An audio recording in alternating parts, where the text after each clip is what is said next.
Hi, it's me again, I'm back. Assalamualaikum warahmatullahi wabarakatuh. Saya Lia Afnika Srida dari kelas 12 MIPA 2. Di sini saya akan menjelaskan materi sejarah Indonesia mengenai perjuangan menghadapi ancaman disintegrasi bangsa. Poin yang A yaitu berbagai pergolakan di dalam negeri pada tahun 1948 sampai 1965. Nah, poin yang pertama yaitu peristiwa konflik dan pergolakan yang berkaitan dengan ideologi. Kemudian poin yang kedua yaitu peristiwa konflik dan pergolakan yang berkaitan dengan kepentingan atau vested interest. Nah, yang ketiga peristiwa konflik dan pergolakan yang berkaitan dengan sistem pemerintahan. Nah, pada poin yang pertama yaitu peristiwa konflik dan pergolakan yang berkaitan dengan ideologi. Dalam konflik dan pergolakan yang berkaitan dengan ideologi tersebut, ada yang berkaitan dengan ideologi yang dipegang oleh kelompok tertentu. Hal inilah yang menjadi latar belakang terjadinya konflik dan pergolakan yang berkaitan dengan ideologi. Peristiwa konflik dan pergolakan yang berkaitan dengan ideologi pernah terjadi beberapa kali di Indonesia, terutama selepas masa kemerdekaan. Pergolakan ini kadangkala disebut juga sebagai pemberontakan terhadap pemerintahan Indonesia. Hal tersebut terjadi karena kelompok yang melakukan aksinya menginginkan Indonesia menjadi negara yang sejalan dengan menggunakan ideologi yang dipercayai kelompok tersebut.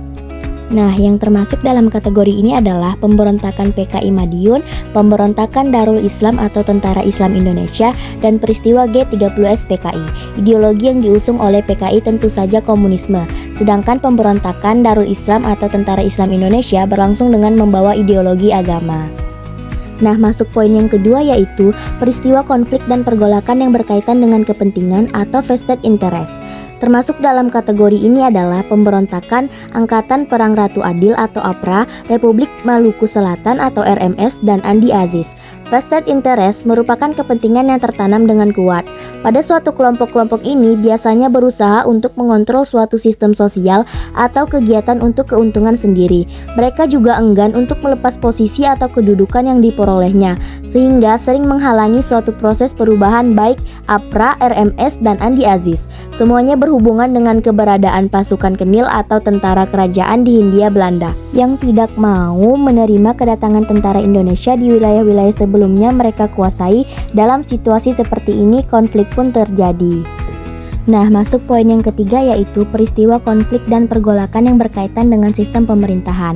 Termasuk dalam kategori ini adalah persoalan negara federal dan BFO, Bijen Koms Federal Overlap, serta pemberontakan pemerintahan revolusioner Republik Indonesia atau PRRI, dan permesta masalah yang berhubungan dengan negara federal mulai timbul ketika berdasarkan perjanjian Linggarjati Indonesia disepakati akan berbentuk negara serikat atau federal dengan nama Republik Indonesia Serikat atau RIS.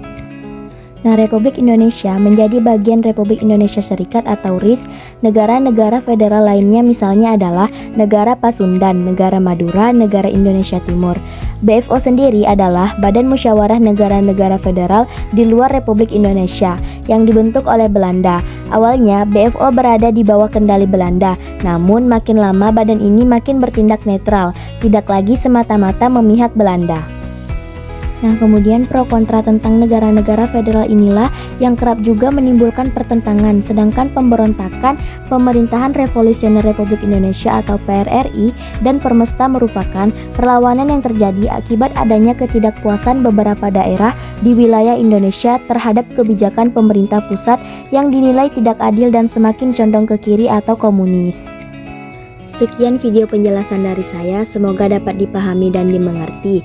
Mohon maaf jika ada salah kata. Terima kasih. Wassalamualaikum warahmatullahi wabarakatuh.